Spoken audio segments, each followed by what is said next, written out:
আমরা আজকে এই আলোচনা শুরু করব একটা গল্প দিয়ে, যেটা এই গল্পটা যদি আমরা বুঝতে পারি তাহলে এই জিনের আসর সম্পর্কে কিংবা জাদু সম্পর্কে আমরা বুঝবো ইনশাআল্লাহ তাআলা। আল্লাহ রাসূল সাল্লাল্লাহু আলাইহি সাল্লামের উপরে একজন ইহুদি একবার জাদু করছিল। তার নাম হচ্ছে লাবিদ ইবনে আসাম, সে ইহুদি ছিল। তো রাসূল সাল্লাল্লাহু আলাইহি সাল্লামের উপর জাদু করছে।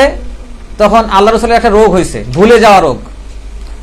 তিনি উজু করার পর ভুলে যান যে উজু করছেন কিনা, নামাজ পড়ার পর ভুলে যান যে নামাজ পড়ছেন কিনা, উজু করার পর ভুলে যান যে আযান হয়েছে কিনা। এই ভুলে যাওয়া রোগ শুরু হলো।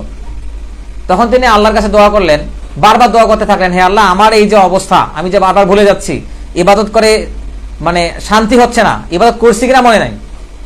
তো যে লোকটা নিয়মিত নামাজ পড়ে সেই লোকের যদি মনে হয় যে আমি নামাজ পড়ি নাই, তাহলে কেমন হবে?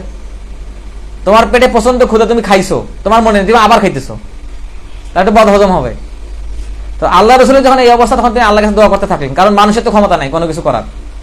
তখন কি হলো, কোন এক রাত্রে আল্লাহ রাসূলের কাছে উনি স্বপ্ন দেখতেছেন। ওহী কিন্তু আল্লাহ রাসূলের কাছে বিভিন্নভাবে আসে। যেমন তিনি উটের পিঠে আছেন, ওহী চলে আসছে, জিবরিল ফেরেশতা চলে আসছে। তিনি ঘরে বসে আছেন, জিবরিল ফেরেশতা চলে আসছে। আবার রাসূলুল্লাহ সাল্লাল্লাহু আলাইহি ওয়াসাল্লামকে স্বপ্নে যেটা দেখানো হয়েছে, এটা কিন্তু শরীয়ত, ওটা ওহী। তো তিনি একদিন স্বপ্ন দেখতেছেন যে দুইজন ফেরেশতা আসমান থেকে আসছে। তিনি ঘুমিয়ে আছেন, তার মাথার কাছে একজন বসছে, পায়ের কাছে একজন বসছে। তখন একজন ফেরেশতা আরেকজন ফেরেশতাকে বলতেছে যে এই লোকের সমস্যা কি? তখন অন্য ফেরেশতা উত্তর দিচ্ছে যে এই লোকের সমস্যা হচ্ছে নাকি জাদু করা হয়েছে। আমরা কিন্তু হাদিসের ভিতরে ঢুকতে যাচ্ছি, মানে তোমাদের সমস্যাগুলোর সঙ্গে এই গল্পটা, এই হাদিসটা কিন্তু একদম প্রাসঙ্গিক। তখন বললো যে কে জাদু করছে? তখন অন্যজন ফেরেশতা বলল লাবিদ ইবনে আসাম।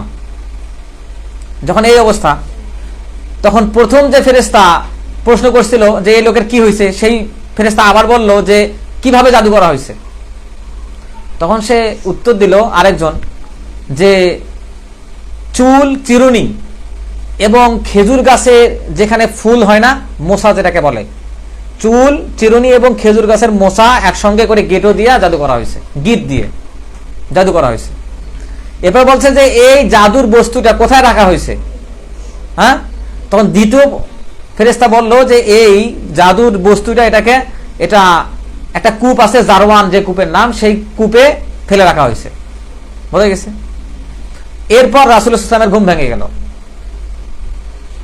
তিনি উঠে আয়েশাকে কথাটা বললেন, তার স্ত্রী আয়েশা রাদিয়াল্লাহু আনহাকে। এরপর সাহাবীদেরকে নিয়ে ওই খেজুরের যে বাগান ছিল, যে বাগানের কূপের ভিতরে তাকে যে জাদু করা হয়েছে, চুলে গেটো দিয়ে, চিরুনিতে গেটো দিয়ে ওই খেজুর গাছের মোসার সঙ্গে বেঁধে ওখানে ফেলে রাখা হয়েছে, ওইটাকে তিনি তুললেন। তুলে যে গিটগুলো ছিল সেই গিটগুলো নষ্ট করে ফেললেন, জাদুটা নষ্ট হয়ে গেল। এরপর থেকে রাসূলুল্লাহ সাল্লাল্লাহু আলাইহি ওয়াসাল্লাম সুস্থ হয়ে গেলেন এবং মনে হইল যে তিনি যেন হাফ ছেড়ে বাঁচলেন, যে কোনো শক্ত কিছু দিয়ে যেন তাকে বেঁধে রাখা হয়েছিল, গিট মানে গিটগুলো যে খোলা হয়ে গেল, মনে হলো যে তিনি যেন মানে বাধা অবস্থায় ছিলেন, বেঁচে গেলেন। এরকম হয় না? মানে পরিশ্রম মানুষ করেই নাই, অথচ হাঁপসে গেছে, যাদের উপর জাদু হয় আর কি। অল্প একটু হাঁটলে হাঁটতে পারে না, পড়তে ধরলেই মাথা ব্যথা করে।